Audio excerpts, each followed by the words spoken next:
दोस्तों नमस्कार। उत्तराखंड से सीधे आप सभी को मेरा नमस्कार। आशा करता हूँ कि आप सब लोग ठीक होंगे। उम्मीद करता हूँ सभी के घरों में लोग स्वस्थ होंगे, सब कुशल मंगल होंगे। दोस्तों मैं आज अपने गांव पहुंचा हूं, बल्कि अभी पहुंचा भी नहीं, पहुंच रहा हूं। रास्ते में मैं ये आपको जो मेरे पीछे दिख रहा है, ये एक मंदिर है। यहाँ पे गुल्ल्या देवता बोलते हैं इसको स्थानीय भाषा में। तो आमतौर पर हम लोग जो है गाड़ी बुक करके, ये जो सामने पहाड़ी दिखाई दे रही है, इस रास्ते से हमारा जाना होता है। और वहाँ सामने मैं आपको भी जूम करके दिखाता हूँ, यहाँ पर हम लोग जाते हैं। लेकिन आज मैंने सोचा कि हम पैदल ही यहाँ से जाएंगे। हम क्या, केवल मैं अकेला ही हूँ यहाँ पे पैदल जाने वाला। तो आज उन भूले बिसरे रास्तों की याद ताज़ा कर लेते हैं।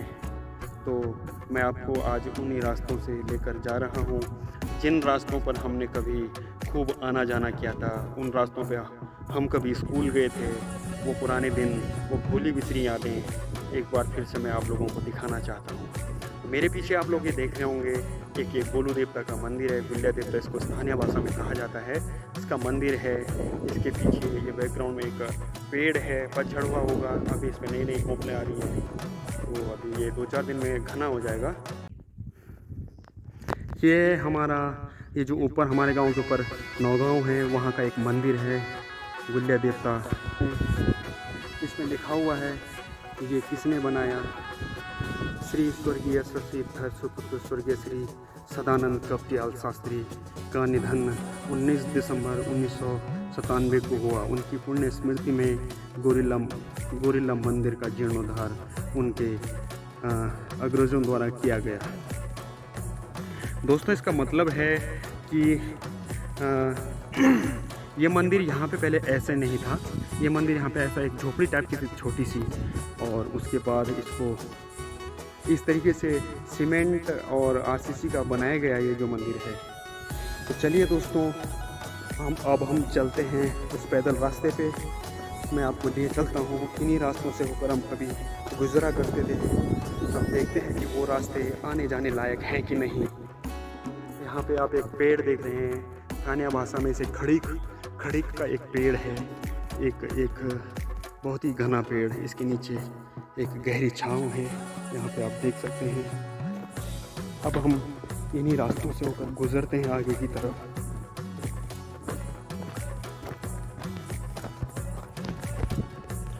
ये कभी यहाँ पर खेत हुआ करते थे। ये खेत कभी फसलों से लहलाया करते थे, लेकिन आज इन पे कंटीली झाड़ियों का वास है, पूरा कब्जा हो चुका है। नीचे तक ये खेत फैले हुए हैं काफ़ी मात्रा में, लेकिन अब यहाँ कुछ नहीं होता, नहीं यहाँ कोई आता। ये केवल अब एक झाड़ झंकार के रूप में ये खेत हो चुके हैं। दोस्तों हम धीरे धीरे, मैं पैदल नीचे की तरफ चल रहा हूँ।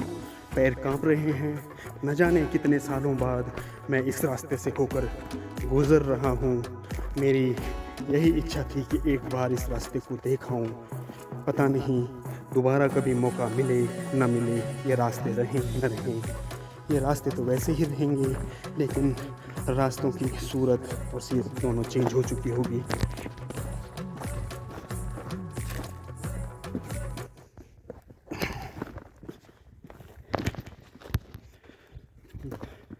दोस्तों मेरे पास एक बैग है जिसमें कुछ सामान भरा हुआ है, काफ़ी भारी है।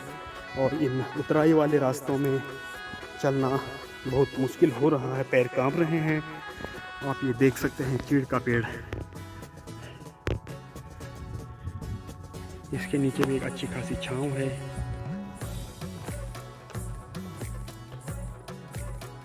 दोस्तों आपको शायद ये आवाज़ सुनाई दे रही होगी।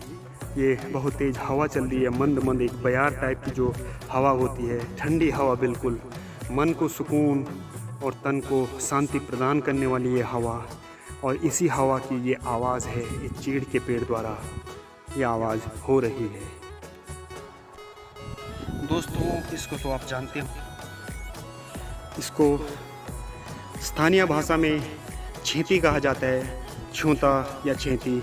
इसके अंदर बीज होते हैं। ये इसको एक प्रकार से कह सकते हैं कि ये चीड़ का फल है और ये मजबूत लकड़ी होती है।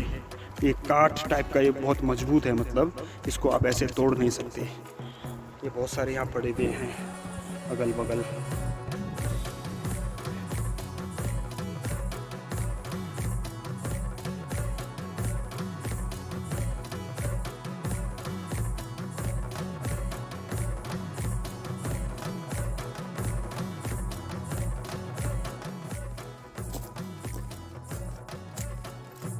बाय बाय दोस्तों, मैं जा रहा हूँ।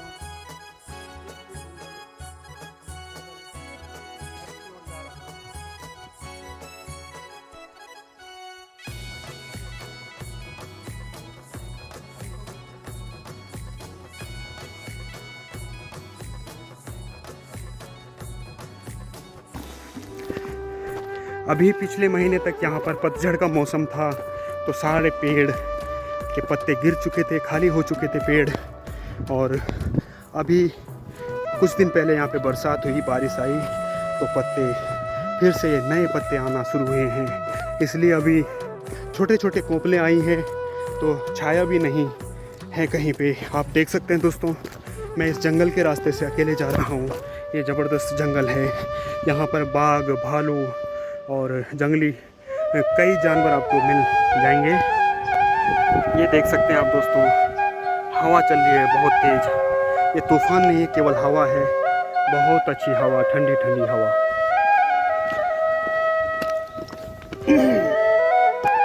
एक बार दोस्तों मैं आपको फिर से याद दिला दूं, मैं अपने गांव के ठीक ऊपर पहुंच चुका हूं और मैं उन रास्तों की याद ताज़ा करने के लिए इस पैदल रास्ते से आया हूं, जिन रास्तों पे कभी राहगीरों का तांता लगा रहता था। ऊपर नौगांव के लोग और नीचे हमारे गांव बगासू के लोग आया जाया करते थे। यही एकमात्र रास्ता था और आज इस रास्ते को पूछने वाला कोई नहीं है।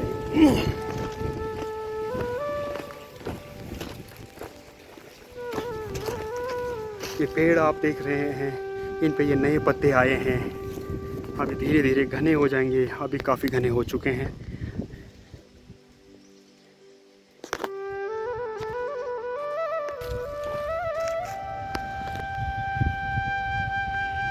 ये काफ़ी घने होते हैं, इनके अंदर धूप भी नहीं जाती, लेकिन अभी नए नए कोपले आए, नए नए पत्ते आए हैं, इसलिए अभी इनके अंदर धूप है।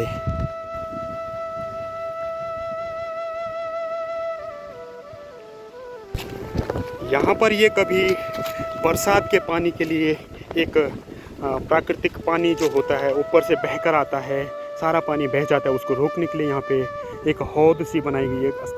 स्थानीय भाषा में इसको खाल कहा जाता है।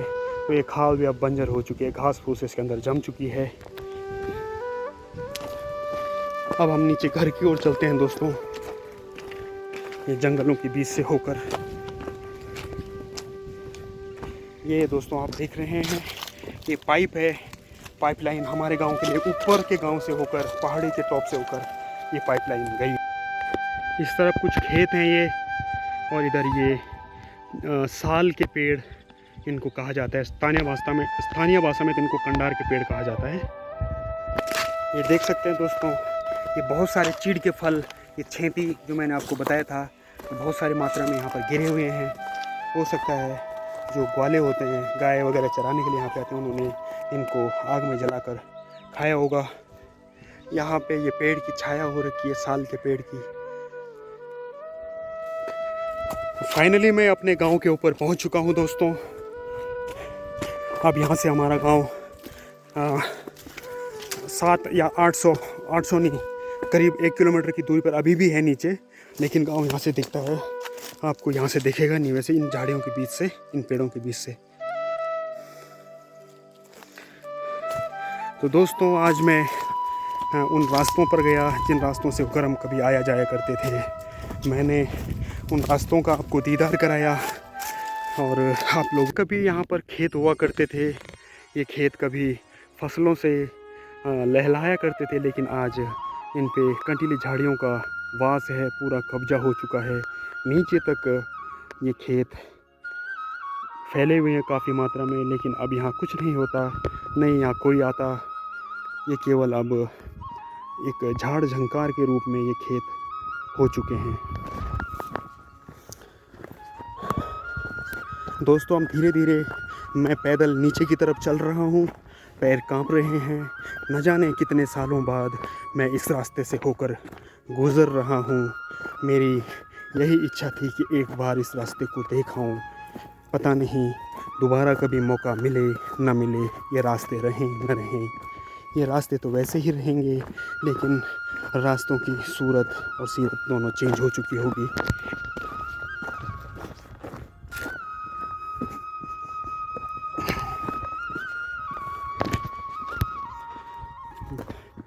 दोस्तों, मेरे पास एक बैग है जिसमें कुछ सामान भरा हुआ है, काफ़ी भारी है, और इन उतराई वाले रास्तों में चलना बहुत मुश्किल हो रहा है, पैर कांप रहे हैं। दोस्तों, आप ये फूल देख रहे होंगे, ये कंटीली झाड़ियों के फूल हैं। दूर से खूबसूरत लगते हैं ये फूल, लेकिन इनकी जो झाड़ियाँ हैं वो काफ़ी कंटीली होती है। इसके अंदर आप घुस नहीं सकते, घुसेंगे तो ये आपके कपड़े उपड़े फाड़ देगी, आपके हाथ पैरों पे भी चीरे के निशान पड़ जाएंगे। तो दोस्तों, ये लाल फूल भी इसी कटोरी बोलते हैं इसको, कटोरी या फिर किरकिरा, कहीं कुरी, अलग अलग जगह अलग अलग नाम, लेकिन ये है एक कंटीली झाड़ी।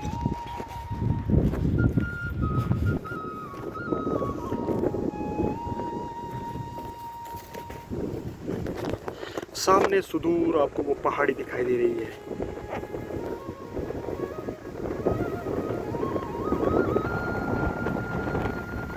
इन खूबसूरत पहाड़ों पे धूप की जबरदस्त चादर छाई हुई, सुदूर आसमान में कुछ बादल भी दिखाई दे रहे हैं।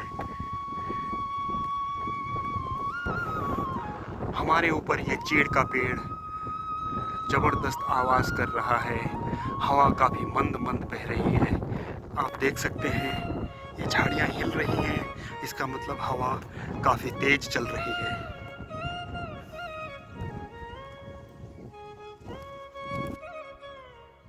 कुछ पक्षियों की खूबसूरत आवाज़ हमारे कानों तक पहुंच रही है। उम्मीद करता हूं कि आप लोगों तक भी ये आवाज़ पहुंच रही होगी। दोस्तों, आप यकीन नहीं करेंगे, धूप बहुत तेज है। आप देख सकते हैं धूप की चमक, और ये सुदूर कहीं पहाड़ी के ऊपर बादल भी दिखाई दे रहे हैं हमको।